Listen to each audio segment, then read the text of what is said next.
আসসালামু আলাইকুম রহমতুল্লাহ বারকাত। আজকে আপনাদের আমি ইয়াসিন সূরার আমল দেব। পাওয়ারফুল একটা আমল, যদি আপনি করতে পারেন তাহলে আপনার পেরেশানি থাকবে না, আপনার বিপদ আপদ থাকবে না। আপনার যত বড় বড় শত্রু আসুক, সেই শত্রু আপনার সামনে মাথা নত হয়ে যাবে। এই সূরা ইয়াসিন আমরা রাত্রে পড়ে থাকি, সকালবেলাও পড়ে থাকি, কিন্তু কিতাবের কিছু কিছু আমল আছে যেগুলো অল্প একটু দিয়ে থাকে আর বাদ বাকি গুরুর মাধ্যমে জানা যায়। এই আমলটা আপনি যদি করতে পারেন, আপনার এত পরিমাণ শক্তি আসবে, আপনার শরীর হালকা হয়ে যাবে, আপনার কোনো রকমের কোনো বিপদ থাকবে না। আপনাকে একজন হত্যা করতে আসছে, সে পারবে না। আপনাকে বিপদে ফেলাতে যাচ্ছে, পারবে না, কারণ আপনি আমলকারী লোক সহজে বিপদে পড়ে না। আর যদিও বিপদে পড়ে, তাহলে দেখা যায় যে বিপদে ফেলায় সে অটোমেটিক পাবলিকের কাছে ধরা খেয়ে মান সম্মান ইজ্জত সব চলে যায়, যতটুকু সে ইনকাম করছিল।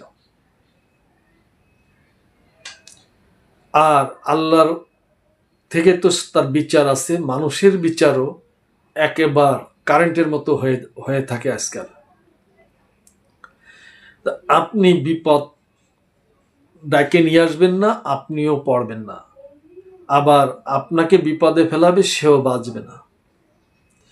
এই ইয়াসিন সূরার আমল আপনাকে করতে হবে চাঁদের 1 তারিখ হইতে একেবারে 14 তারিখ পর্যন্ত, অর্থাৎ পূর্ণিমা পর্যন্ত।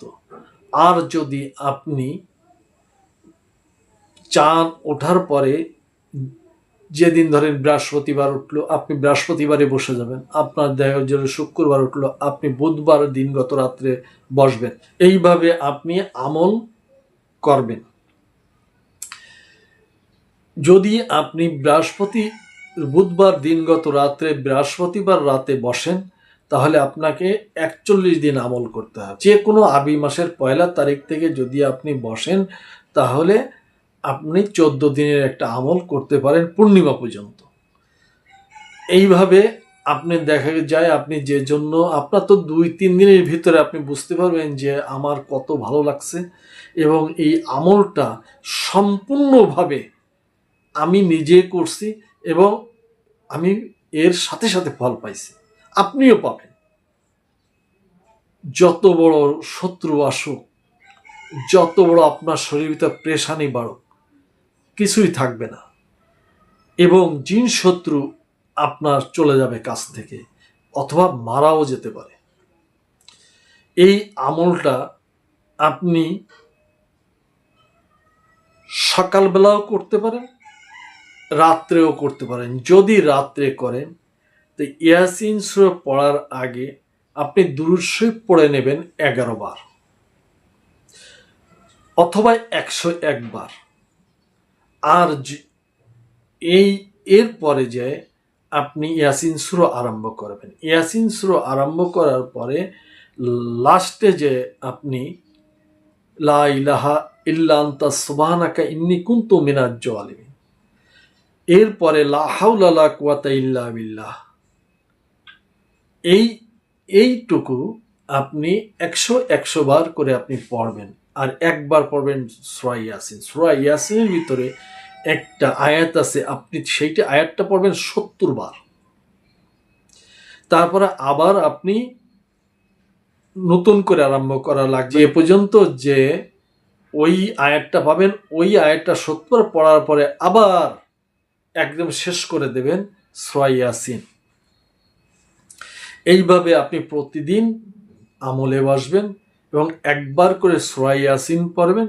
এই একবার করে সূরা ইয়াসিন পড়লে আপনার ইনশাআল্লাহ অর্থর অভাব থাকবে না, টাকা কোথার থেকে আসবে আপনি জানেন না, ঘরে কোনো ঝইঝামেলা থাকবে না, জিন শয়তান থাকবে না। এই আমলে আপনি খুব অভাব অনটনে আছেন, আপনি এত অবনাটনে আছেন, আপনি দেখছেন যে অন্ধকার চারি সাইড, আপনি এই আমল করেন, 14 দিনের আমল করেন, দেখবেন যে এর ভিতরে আপনার একটা ফয়সালা হয়ে যাবে। আপনি আমল ছাড়বেন না, আপনার ফয়সালা হয়ে গেছে, আপনার আমল ছাড়ার দরকার নেই। আর যদি আপনি 40 দিনের আমল করতে পারেন, তাহলে আপনার রুহানি জগতের সাথে আপনার কানেকশন হয়ে যেতে পারে। আপনার দেখা যায় যে রুহানি জগৎ বলতে যেটা বোঝায় যে সেইটা অনেক দূরের কথা।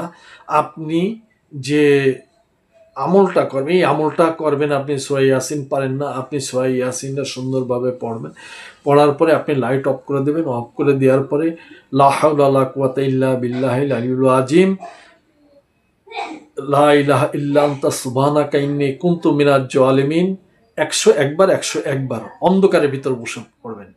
আর সূরা ইয়াসিনটা যদি আপনি মুখস্থ পারেন, তাহলেও আপনি অন্ধকারে বসে পড়বেন। আর যদিও আপনি সূরা ইয়াসিন মুখস্থ না থাকে, তাহলে আপনি আলোর ভিতরে পড়ে আপনি অন্যান্য লাইটগুলো বন্ধ করে দেবেন। এর সাথে আপনি এই সূরা ইয়াসিনের ভিতরে একটা আয়াত আছে, সেই আয়াতটা হলো সালামুন কওলাম মির রব্বির রহিম, সালামুন কওলাম মির রব্বির রহিম, সালামুন কওলাম মির রব্বির রহিম। এইভাবে আপনি 70 বার পড়ে যাবেন। 70 বার পড়ে যাওয়ার পরে আপনি একেবারে শেষ করে দেবেন ইয়াসিন সূরা।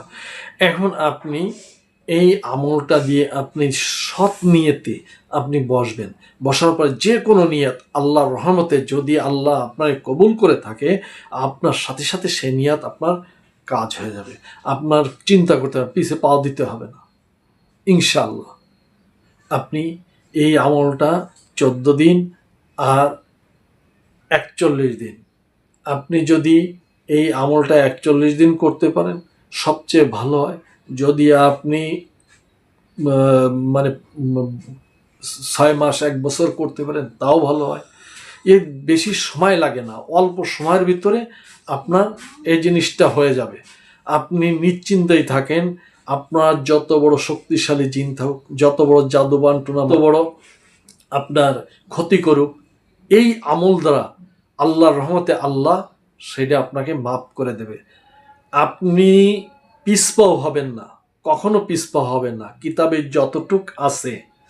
যতটুক কিতাবে লেখা আছে, আমি স্ক্রিনে শর্ট দিয়ে দেবো যে ইয়াসিন সূরার আমলটা কিতাবে এই আছে, কিন্তু এইরকম ভাবে নিয়ম কানুন নাই।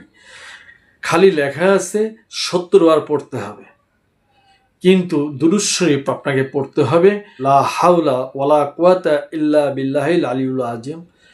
তারপর আপনাকে পড়তে হবে লা ইলাহা ইল্লা আনতা সুবহানাকা ইন্নী কুনতু মিনাজ জালিমিন। তারপর আপনি কি করবেন? তারপর আপনি মুনাজাত করবেন, আল্লাহর কাছে কানবেন, আরাধনা করবেন যে আল্লাহ, তুমি আমার এই জিনিসটা তুমি আমার দান করো। আমি এই চাকরি নাই, আমার এ নাই, আমার ও নাই, আমি খুব সমস্যায় আছি। দেখবেন যে আল্লাহ আপনাকে সেই সমস্যার থেকে সমাধান করে দেবে একেবারে গ্যারান্টি সহকারে। এই ইয়াসিন সূরার এত পাওয়ার। আপনি যে নিয়াতে আমল করবেন, সেই নিয়াত আল্লাহ আপনাকে পূরণ করে দেবে। আপনি কোনো রকম ভাবে সন্দেহ করবেন না। ইয়াসিন সূরার মারাত্মক গুণ। আপনি মুখস্থ করবেন আপনি আমলের জন্য, যে আমি এই সূরাটা আমল করব, আমি যে কোনো ব্যাপারে আল্লাহর কাছে এই সূরাটা পড়ে চাবো, এবং আল্লাহ আপনার সেই কাজটা ফয়সালা করে দেবে। বড় বড় কাজ আপনার মাথার উপর থেকে কালো ছায়া চলে যাবে, আলো চলে আসবে আপনার দিকে। আপনি তখন রাস্তা চলতে পারবেন। আপনার দেখলে, শত্রু দেখলে ভয় পাবে, মাথা নত করে দেবে। এরকম পাওয়ারফুল একটা আমল। ইবলিশ শয়তান চারি সাইডে আপনার ভালো মানুষের উপরে ভর করছে। ভালো মানুষও খারাপ হয়ে যাচ্ছে, খারাপ মানুষ খুব কম ভালো পথে আসতেছে।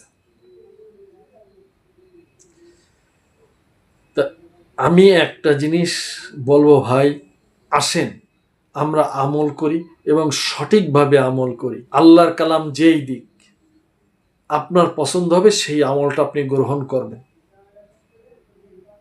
আপনার উস্তাদ নাই, আপনি সরাসরি কথা বলেন। আপনি আপনার পাশে একজন আলেম আছে, তার সাথে আপনি কথা বলেন। সে আলেম যদি আমলকারী হয়ে থাকে, সে আপনাকে যা দেবে দ্রুত কাজ করবে। আর যদি আমলকারী না হয়ে থাকে, নামে আলেম কিন্তু তার ভিতরে কোনো আমল নাই, আপনার বিন্দু মাত্র কাজ হবে না। একজন আবেদের কাছ থেকে যদি আপনি আমল নেন, তাহলে আপনার ওই যে আমল করে না, যে আলেম, তার চেয়ে দ্রুত কাজ হবে। আপনাকে আগে শিক্ষা অর্জন করতে হবে। সে যে ভালো শিক্ষার দিকে আপনাকে ধাবিত হতে হবে, আপনাকে পথ চলতে হবে ভালো দিকে।